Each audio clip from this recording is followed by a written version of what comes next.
Maybe I'll play something from this and something from something else, somewhere, some other record. So 2 samples, and if I do that, then the other sample may have already appeared, and now you will be listening to a sample from this album, right?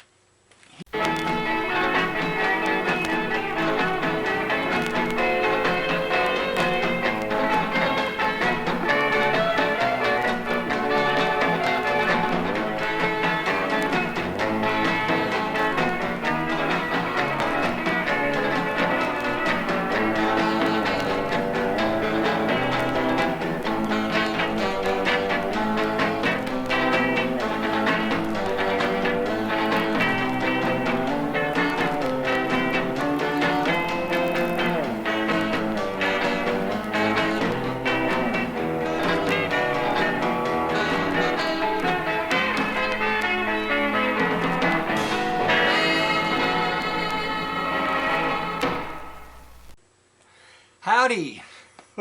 It's me, Manic Mark, coming to you from the bunker system located underneath the Art Villa, found somewhere in the jungles of the Midwest. What day is it? It's record day. Just a thin stack. And I don't really have anything else that I was trying to think of something.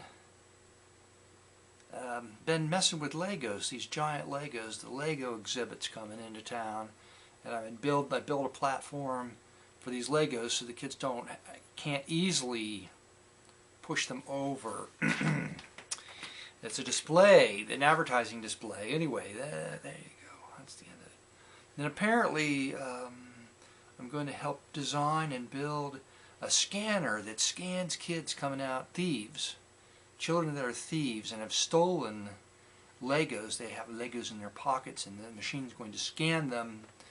And then any child that has a Lego in his pocket will be hit with a bolt of lightning. It's like a Tesla electrical device. It'd be scanning with X-ray technology set just, no. It's going to be fake. It's going to be a fake machine. But the kids are going to come out and they're going to be like, oh.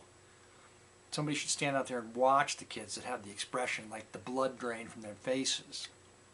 The ones that have Legos in their pockets. It would be very interesting what happens with this thing. This is a true story, building a Lego scanner. Okay.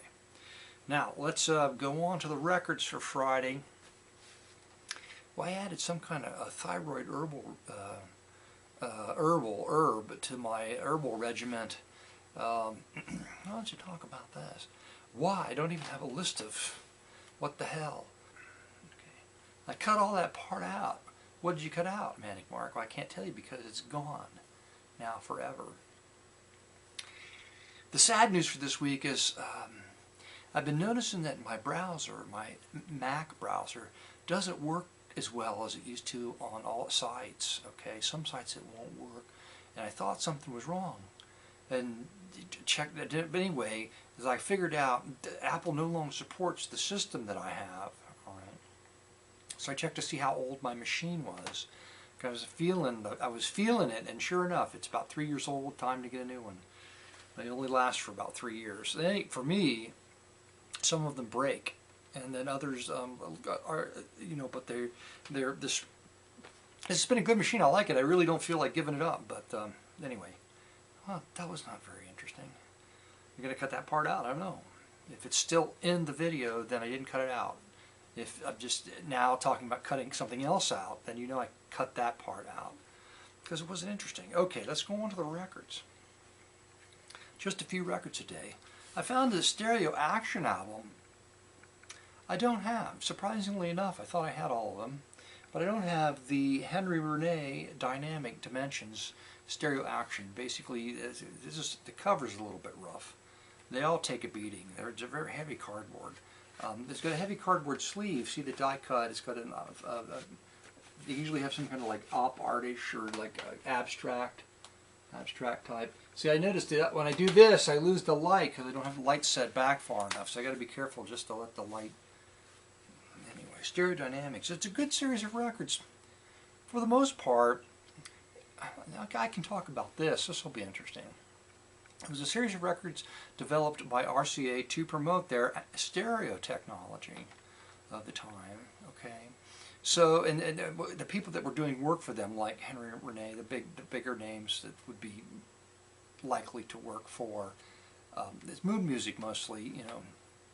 I'm trying to think of other names off the top of my head. I can't right now. So, but Henry and Renee being one of them, and his contemporaries jumped in and made records that would kind of like accentuate stereo. Okay, now with the engineers apparently, but RCA, there's no consistency throughout the series in sound. Okay, engineering. Some of the projects are annoying as hell with the ping-ponging, and others are not. Others are really nicely engineered and just pretty good stereo. I don't think RCA sound was as good as, if you want my opinion, Command. Go to Command first. Command Records, anything like Command for engineering and sound and stereo that just will really knock your songs off. Then go to Mercury, and then go to RCA. That's just my opinion. And if you can find quadraphonic records, quadraphonic on stereo always sounds better than stereo. Quadraphonic on the stereo system always sounds better, like richer than the stereo records on the stereo. Ella Fitzgerald sings the Johnny Mercer songbook. I picked this up because it's on Verb, which is a good label. No, Creed Taylor is not a part of this project, but that could be good. Back with Basie, it was 3 for $1 or 50 cents a piece. So I picked this up too. It's pretty clean. It's on the roulette.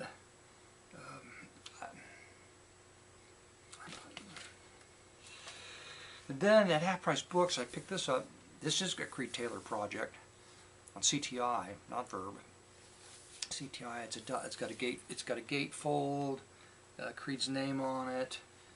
But it said it was at Half Price Books. It was like $6. I'm like, that's pushing it. And it says as is, but I cannot figure out what the as is part. I mean, it's not.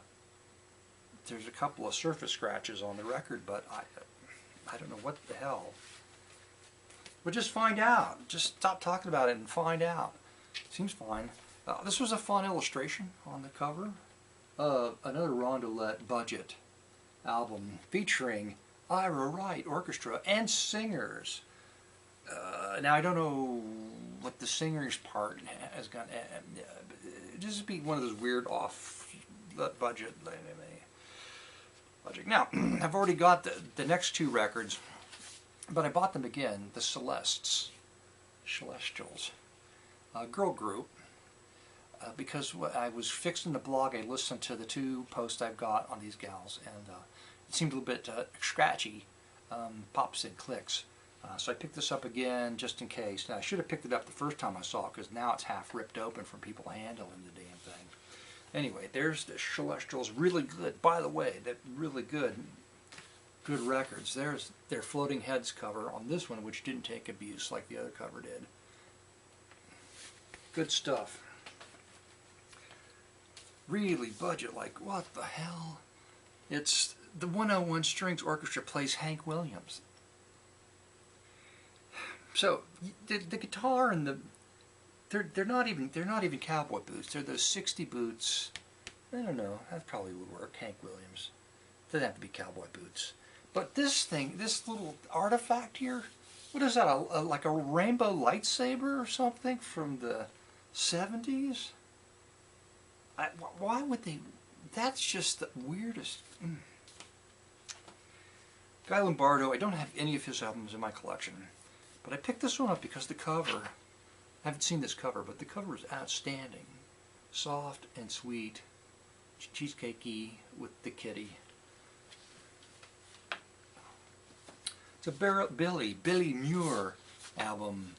I probably have. I'm almost certain I have it, but I don't know if I have it in stereo. I may have a mono copy, so I picked that up. This is a slickety cover, Mercury slickety cover. The Pump Room. It's David Lee Winter and his orchestra at the Pump Room. Now, they do a rumba, but they also do Tea for Two and My Funny Valentine.